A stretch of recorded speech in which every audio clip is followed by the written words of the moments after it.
future is within our grasp.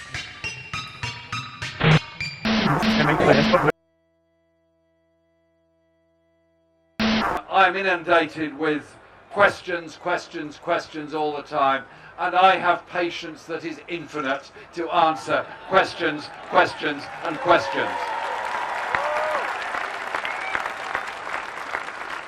But one I got today really did puzzle me. They said, how are you coping with the pressure that's on you?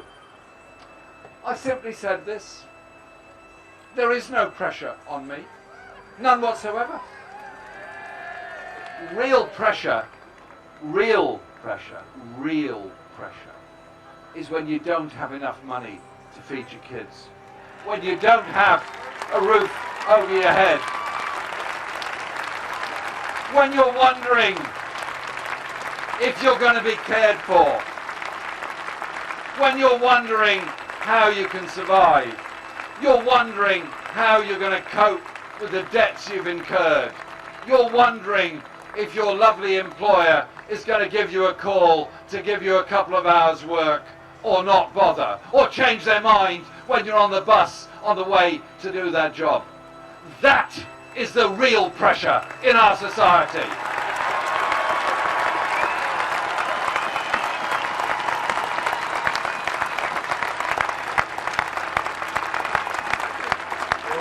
For those people struggling on low pay, struggling on 0 hours contracts, not knowing what's coming from one week to the other, not knowing if they'll be able to pay the rent, not knowing if they're going to be homeless, not knowing if their children will end up in care.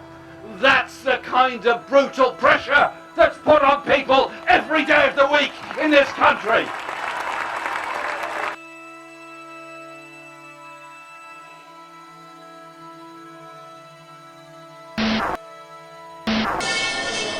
They're cornered and they're spent.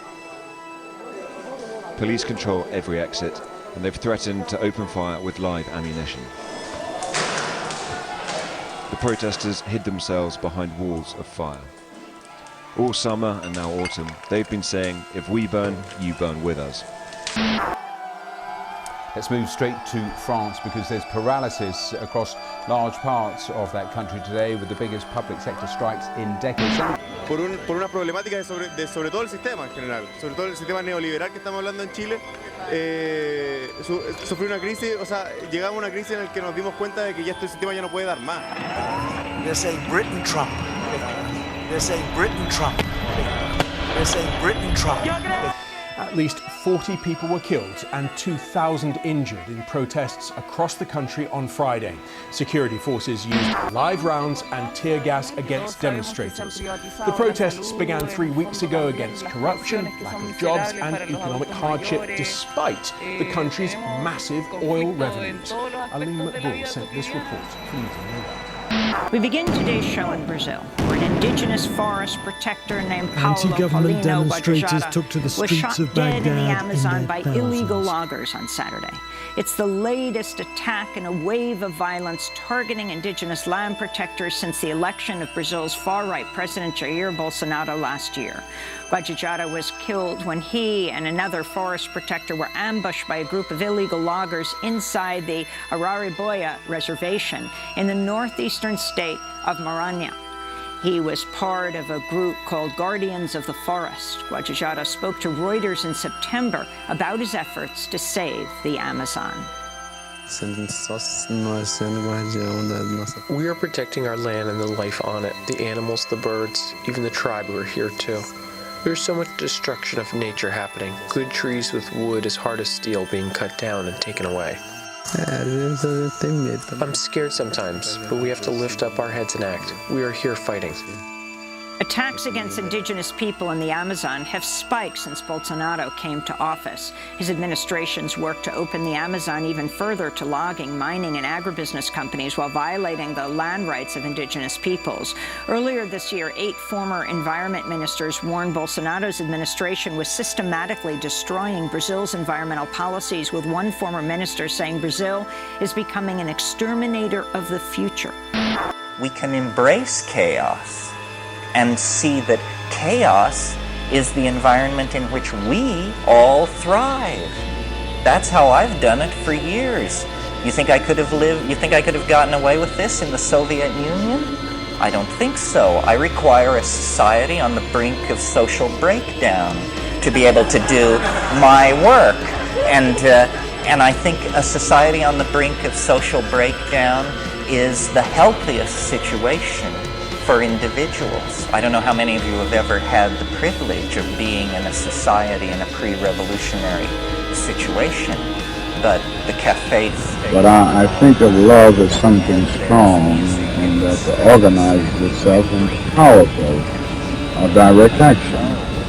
This is what I've tried to teach in the struggle in the South, that we are not engaged in a struggle that means we sit down and do nothing. That there's a great deal of difference between non-resistance to evil and non-violent resistance. Non-resistance leaves you in a state of stagnant passivity and bedlam complacency, where non-violent resistance means that you do resist in a very strong and determined manner. Of small computers, the printing press, all of this stuff. Information is power, and information has been spilled by the clumsy handling of the cybernetic revolution by the dominator culture so that it is everywhere. Never has the situation been more fluid. Never have the opportunities for infiltration, insurrection, and hell-raising been more present at hand. But we have to seize the opportunity. We have to seize the opportunity because the world doesn't have that much more to run unless somebody begins to shake the apple cart. If we don't begin to shake the apple cart, then the apple cart is just going to sail over the cliff and be lost.